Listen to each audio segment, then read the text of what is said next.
Cinderace is coming to 7-star Terra raids very soon, and in today's video, I'm going to tell you what mons you need to bring with you to make sure that you can beat it every single time. Let's get started.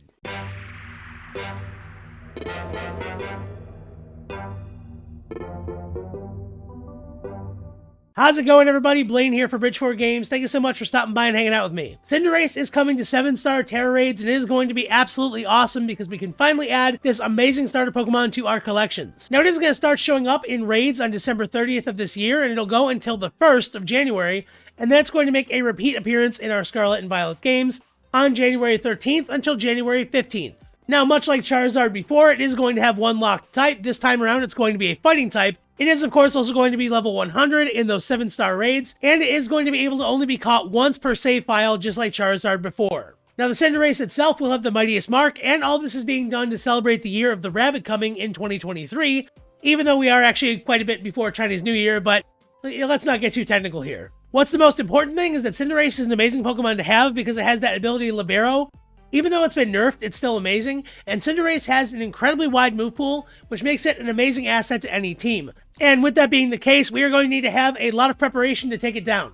So in today's video, I'm going to show you exactly what mons you need to bring with you, and kind of what stats you should put on them to make sure that you can take that Cinderace down no problem, and add it to your collection. So that being said, we're going to go ahead and get started. We're going to dive right in. But before I do, I just want to take 1 second to ask if you like the videos we have here on the channel. Please make sure that you actually like them by hitting that thumbs up button, and of course consider subscribing because it really does help us out, and you'll make sure that you never miss any of our awesome videos just like this one. Alright, that being said, let's go ahead and dive in and take a look at what mons you need to bring with you when this awesome bunny starts showing up in raids in just a couple days.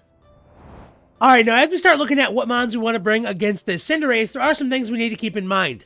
Now obviously for this 7-star Terra raid, it is going to be the fighting type. That is going to be the type it's going to be no matter what.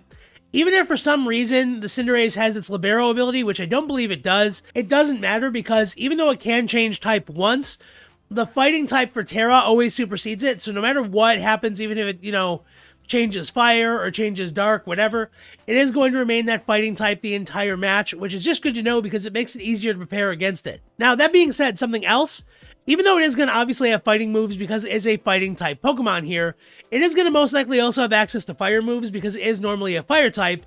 And Cinderace has an incredibly wide move pool, so it can also pull from things like Steel, Dark, Flying, you name it, really this Pokemon has it. So as opposed to just bringing a mon that can handle fighting and fire type Pokemon, we want to bring kind of more well-rounded strategies that can handle physical attacks from a lot of different types, just because that's what we're going to be facing here with Cinderace. Now that being said as well, a lot of people like to bring like 4-mon groups and have like some really teched out way to one-shot kill it. And you know what? Those are great strategies, but there are a ton of them you can come up with. And honestly, most people watching this video are probably just going to know how they can take it down with just themselves or one friend. And how they can just hop into a raid and get this thing without having to do all that planning. And that's kind of what we're going to be focusing on right now. All the strategies I have listed are 1 or 2-mon cores that are going to be able to do a lot of damage to the Cinderace, letting you guys catch it very, very easily. Alright, with that being said, let's go ahead and take a look at the first one. Obviously, the elephant in the room. We're going to be talking about Azumarill first. Now, as you can see, guys, Azumarill is going to be great for this mon, just because fighting and fire are naturally resisted by Azumarill with that water and fairy typing. Now, as we do know from raids in the past, it is able to set up that belly drum. Obviously, it'll get +6 attack, and then it can go for a play rough, which will do a ton of damage thanks to that huge power, and just naturally being at +6. Plus, Azumarill is fairly bulky. I mean, it has 100 HP. Its defense is 80, which is not great, but again, in this case, you really only want to get off 1 or 2 attacks, so you don't have to worry about taking a lot of hits, because most likely you're going to get an attack off, maybe get KO'd, come back in and do it all over again. So, that being said, obviously we have Belly Drum and Play Rough. We don't know yet if Play Rough has been fixed with that HP glitch that was affecting the Charizard raids. So, if you do choose to use this, just be aware that that is a possibility. That being said, you can only catch Cinderace once, so you really just have to take it down one time. But as long as you can do that, you'll be all set. The other 2 moves I have on it here are Tickle and Aqua Jet. Tickle gives you kind of another option for setting up. It does reduce Cinderace's attack and defense by 1. It gives you a little more longevity by reducing Cinderace's attack, but more than that, by reducing that defense, it is going to make your +6 play roughs do just that much more damage. So it's a good option to have. Again, Azumarill is really just kind of a 2-move mon here, but having that option is really cool, especially if you coordinate with somebody and you want to have them, deal the final big play rough. you may be able to use Tickle to just get a little more damage in there, which I think is really helpful. I also threw on Aqua Jet. It's not going to be super effective, but it is going to be +6 stab with huge power. So because Cinderace is so fast, it's always going to be going first. So it's going to be pretty obvious if it's going to be able to kill you before you're able to attack, because Azumarill is not a fast mon. So being able to get off that Aqua Jet just to kind of chip away at it before you get KO'd is just a nice little thing to have in your back pocket.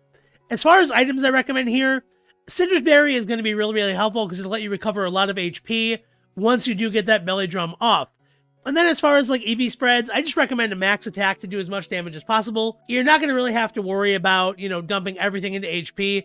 It's okay if those stats are a little more rounded, but this is just kind of what I recommend here. Now, moving on to the next Pokemon we're going to take a look at, Talonflame is going to be flying and fire. So it is going to be resisting fire type attacks as well as flying type attacks. It also will resist steel type attacks if those do come up, which is pretty awesome. By the way, for the Terra type here, I actually would recommend flying over fire. I didn't go ahead and change that. And for Azumarill, I recommend fairy over water. These were just the defaults that were in there from Pokemon Showdown, so I apologize for that. But as far as why I think Talonflame is great, Acrobatics is a pure flying type attack. It's going to do so much damage to it because when it has no held item, it doubles its attack. So normally I believe it's 55. It'll become 110 when you have no held item and we have access to Swords Dance. So rather than getting off just kind of one attack, we can get off maybe 2 or possibly even 3 Swords Dances to maximize our attack and really do some massive, massive damage. Now, we do have Citrus Berry on here. We aren't just a pure no-held item Pokemon set, but the reason for that, generally speaking, you're going to need 2 or 3 turns to get set up before you're doing damage. And look, even though it's resisted, Talonflame is going to take hits. Now, it's not the bulkiest Pokemon in the world. It is pretty good. It has decent HP. Okay, physical defense here, but it's going to take attacks, and it's probably going to get knocked down to half before you're actually doing some serious damage. So being able to use that Citrus Berry to recover some HP and then trigger the Acrobatics to be full power is very, very, very effective. That being said as well, to kind of round off the set here, we have Roost and Will-O-Wisp. I like Roost because you're going to be able to actually get back a lot of that HP that you just lost, which is fantastic. And, Will-O-Wisp is kind of a nice thing to keep in your back pocket as well, only because being able to burn a Cinderace is going to reduce its physical attack by half.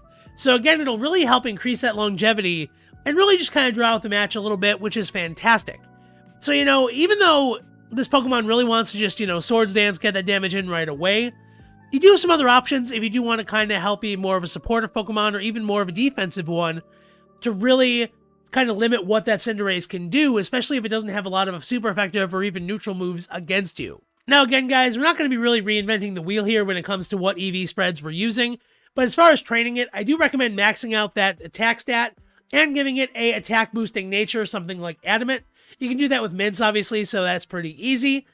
I went ahead and maximized my HP here, and the reason why I think that's the right way to go, by having more HP, we're going to be able to add more benefits to our Roost, allowing us to recover more every time we use it. So that's just why I think that's really good there.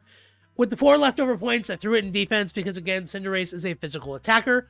But, it can kind of go wherever you want. It doesn't really matter that much. Oh, and one last thing I think is really great. Our ability here is Flame Body. So if Cinderace does make physical contact with us, there's also a 30% chance it will get burned. So there are a lot of ways to actually burn it and kind of reduce its physical damage output, which really just helps a ton here because it's going to make our Pokemon that much bulkier and able to hang in that much longer to do that much more damage. And another Pokemon I think is fantastic is this Iron Valiant I put together. This is very similar to how that Talonflame operates, but it is a little different. It doesn't resist fire, which is not fantastic. However, it does resist moves like fighting, which is going to be very helpful thanks to that fairy typing, and also resists dark and is neutral against steel. So any of the things that more commonly could come from that Cinderace, we can handle reasonably well. So the moveset I came up with here is Swords Dance, Spirit Break, Drain Punch, and Reflect. We want to just give ourselves that +2 boost so we can do as much damage as possible. Now, unfortunately, Iron Valiant does not have Play Rough, but it does have Spirit Break, which is a 75 base power fairy physical attack. Even though it is less power than Play Rough, we are talking about, Swords Dance boosted attacks here, so even though it's 15 points weaker, it's not going to matter that much, especially given that we're going to have all those boosts plus Stab. Now, rounding out the moveset, we also have Drain Punch, which is a very interesting method of recovery. So even though Cinderace is not going to be weak to fighting moves, we are going to have a lot of ways to recover some HP if we do get chipped here and there. And again, we're not talking about throwing a major haymaker that's going to knock the Pokemon out. and we're probably not going to be recovering like our entire HP bar, but being able to just recover a bit of HP here and there is just going to give you maybe 1 or 2 more attacks, and sometimes that's all you need when you're that strong. Rounding out the set here, I have Reflect, which is just a method to give us a little more longevity. Now, one thing I really like is because it has Quark Drive, because it is a Paradox Pokemon, we are going to be able to manipulate our stats with Booster Energy. And as you guys see here, I actually maximized out my physical defense with a boosting nature in Impish, and what this is going to allow us to do is when our Booster Energy activates, it's going to give us a 33% boost to our defense stat, making us that much more bulky against that Cinderace. I also went for a nearly maxed out HP here at 220, and I just put 36 EVs into attack. With this set, if you want to actually do this kind of configuration, you need to be a little more precise than kind of the sets we've talked about previously. That being said, though, if you want, you can just max out your attack and pretty much do the same thing. I just like this particular configuration because it really is great against handling a lot of those attacks, and it'll be very efficient at being able to take down that Cinderace. And another Swords Dance user I think is very powerful is Mimikyu. So Mimikyu is going to get a lot of benefit from being able to use that disguise to kind of, blank the first attack that it takes. And, kind of much like Iron Valiant, it serves kind of the same role, albeit with a little less attacking power here. So again, it has Swords Dance, this time with Play Rough, and again, we have Drain Punch here as well. And for our fourth move, we have Will-O-Wisp, so we do have the option of burning that Cinderace, again, giving us just that much more longevity and reducing its damage output. As far as the held item here, I did go for an Expert Belt to make our Fairy-type attacks more powerful. Unfortunately, Pixie Plate is not in the game yet, so that kind of stinks, but that's not the end of the world, just because Expert Belt is kind of going to do the same thing here because our Fairy-type moves are always going to be super effective against the Fighting type. And of course, Mimikyu being a Ghost-type Pokemon, it is going to be immune to Fighting-type attacks, which again is really, really awesome. And as far as EV distribution, I just maxed out my attack and threw the rest into HP with a few kind of peppered everywhere else. It honestly really doesn't matter much. Just max out your attack and you're going to be all set if you want to use Mimikyu in your raids. And by the way, guys, while we're talking about Ghost and Fairy-type Pokemon, I am not going to be recommending Fluttermane for these raids. Yes, typing-wise and all that good stuff, it is fantastic, but here's the problem. Fluttermane only has 55 HP and 55 physical defense. So you know what? Even if it's only taking neutral attacks from Cinderace, it is going to get smacked around like crazy just because it is that frail and that fragile. So you know what? If you're going to go Ghost and Fairy for this, take Mimikyu. You are not going to regret it.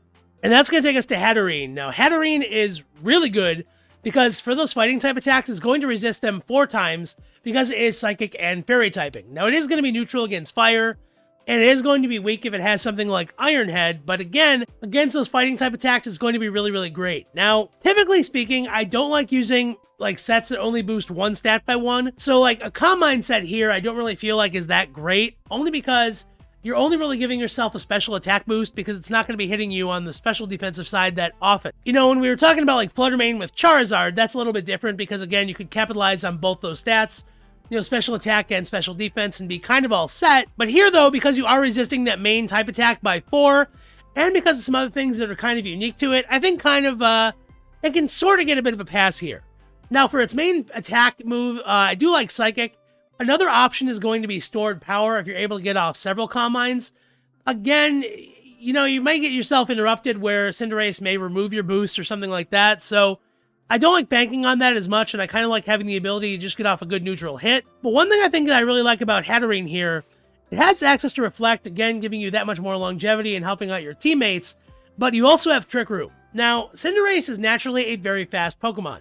Even if you look around the field and you see a lot of Pokemon that are not that fast, like a lot of people who bring Azumarill, everybody already has Azumarills made because of the Charizard raid, so you're probably going to be seeing a lot of those. So if you happen to notice when you go into your raid that everybody is using Azumarill, go ahead and bring your Hatterine, you can set up Trick Room, and then what you can basically do is make sure that Cinderace is always going last, so you can always get your Play Roughs off or your Psychics off a little more often, giving you just kind of that edge, because effectively you're gaining longevity if they can't attack you as many times. So being able to actually make sure it goes last every time is really, really helpful. As far as a held item, I use Twisted Spoon here, which I think is great. It's just going to go ahead and boost up your Psychic type attacks, which is really all we need. And then what's really nice about Hatterine too, we have the ability Healer. So we don't know all the moves that, Cinderace is going to have, but if it inflicts something like Confusion, Burn, possibly Paralysis on one of your teammates, Healer does have the ability to actually remove that at the end of every turn. Now, it's not guaranteed by any means, but it is a nice thing to just kind of have in case your, Azumarills or something have to try and get a Belly Drum off or a Play Rough off through Confusion. there's at least a 30% chance you can take that away, which is just a very useful thing to use to help your teammates. And now I have 2 recommendations left. The first one we're going to take a look at is one Pokemon that you can actually run 2 different ways, and then after that we're going to take a look at a core of 2 Pokemon that I think you guys should bring, because I think it has a lot of potential to be really good in this raid. But starting off, I want to recommend Slowbro, and there's actually 2 different ways you can run it that make it very, very efficient against this Cinderace. Now, as a Water and Psychic type Pokemon, it is going to resist Fire and Fighting. It's going to be weak against something like a Dark type attack if it does have some kind of, Sucker Punch or something like that. But also if Cinderace opts to use something like Iron Head, we're going to resist that as well. So we have a lot of natural built-in resistances, which is really fantastic when we're talking about, surviving in battle for a long time. Now, one thing that's very interesting about Slowbro is it has access to Nasty Plot and access to Belly Drum. As I mentioned before, those moves where you get like just +1 to one of your attack stats, they're not that great because with the time you have, ticking away in the raid, you really need to maximize your use of time efficiently. And I don't really think giving yourself 1 boost at a time is really pulling that off.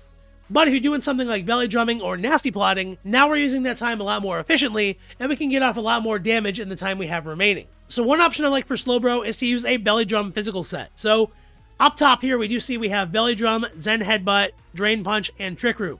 Again, trick room, we already covered why that's good with Hatterine. Everything I said is pretty much the same here as well. We just maximize our attack stat and our HP, and having that citrus berry so we can recover all of that HP when our Pokemon does use its drum. Now, I went for its ability having own tempo here, and the reason why, we're not going to have to worry about something like Intimidate, so we don't want to use Oblivious for that. We're not going to be switching out or switching back in, so Regenerator is going to be useless, so that kind of defaults us to own tempo, but more so, we don't know if, again, it's going to have some kind of move that can confuse us, and own tempo does ignore confusion, which is great. So being able to just kind of, again, have that in our back pocket in case that does come up is something that's really useful and will prevent us from having to worry about hitting ourselves in confusion when we're +6 attack. That being said, Drain Punch as well gives us a lot of longevity because we can steal that HP back. And even though we are not going to have Stab and it's not going to be super effective, just having that +6 attack and hitting it is going to recover at least a nice chunk of HP, which honestly will have a really big impact when you factor in how naturally bulky Slowbro is on the defense and HP side of things. Now from there, I also want to talk about my special attacking set I came up with Nasty Plot. This set, again, very similar to the top one. Here we're using a Twisted Spoon instead of the Citrus Berry. We don't need to worry about recovering as much here because we're not going to be halving our own attack. So that's why we're going to be using Nasty Plot to get a +2 special attack. We'll have Psychic as our main attacking move because it is going to be super effective against that fighting type Pokemon. And we'll have access to Slack Off, which will heal up 50% of our HP, and Trick Room. So again, longevity, possibly changing those speed stats around, setting up and hitting people with a very, very strong attack. It's really pretty much the same no matter how you look at it. Let me just move my chair so you can see the EVs. We have max special attack and max HP here. I think that makes sense given the set, just because, again, Slowbro is very, very bulky, and because we have a recovery move here in Slack Off, much like Talonflame with Roost, we want to recover as much of our HP as possible to give us that much more time in battle. So I think using a max HP here really makes sense, just to kind of capitalize on how long we can stay around and how much damage we can do. And finishing things off, I just wanted to show you guys the set I have here, using Armarouge and Indeedee. Now, a lot of people are recommending Armarouge for a couple reasons against Cinderace. So obviously, Psychic type is going to resist those fighting type attacks, but it also has access to Flash Fire. So, as we talked about, Cinderace is probably going to go for those fire type attacks, and if it does, they're not going to do any damage, and then obviously you're going to be immune to it. And if you did have any fire moves, they do get a 1.5 times boost on the following turn, but we're not going to be using any fire type moves, so that doesn't really matter here. That being said, though, we do have access to some pretty good moves here with Expanding Force, Calm Mind, Reflect, and Will-O-Wisp. We covered why Reflect and Will-O-Wisp are great, and the fact that you have both of those on this Mon is really cool. I think here, Calm Mind is okay, and the reason why, even though I kind of mentioned that I don't love it, if you're able to pair it with an Indeedee and get a Psychic Terrain up, even one boost is going to make your Expanding Force incredibly, incredibly strong. And when you max out its attack with like a 252 Modest set, you're going to be able to do a whole lot of damage to Cinderace and possibly even like chunk it down maybe like a quarter just by having that much boost to your powers. Now that being said, with the Indeedee, I put an Expert Belt on her so she can do, again, just a little more damage with her Psychic type attacks. You can use Twisted Spoon here as well. They're really going to be doing pretty much the same thing. But again, we have Calm Mind here for the same reasons as Armarouge. But to kind of round off its set here, I opted for a Helping Hand and a Heal Pulse. If you're going to be using this configuration of 2 Mons together, really, it's going to be kind of just helping Armarouge do as much damage as possible. So it can set up a Calm Mind, well, you can Heal Pulse it back up, and then once it gets set up, give it a Helping Hand and do a ton of damage with an Expanding Force. I think that's a very powerful way to do it, and really is one of the better options as far as what you can do. I don't really recommend bringing either of these Pokemon alone. I mean, they are fine, of course, but like, again, Armarouge, you have to rely on Calm Mind. You don't have Nasty Plot, which really stinks. And Indeedee is not going to resist fighting type attacks because she is normal and psychic. So it'll be just neutral, which unfortunately is still going to have a lot of damage rack up. So I don't recommend bringing these alone, but if you do have one friend you want to do a raid with, bring these 2 Mons, and they are really going to put out a lot of damage, which is going to be awesome. And there you have it. Those are all the Mons I recommend and the configurations I recommend to take down those Cinderace raids when they do start up at the end of the year. That being said, I'm very, very excited about using these. I think all of these sets are going to be a lot of fun no matter what. And hopefully you guys have enough of these Mons and you have enough time to get them put together so you can make catching the Cinderace no problem at all.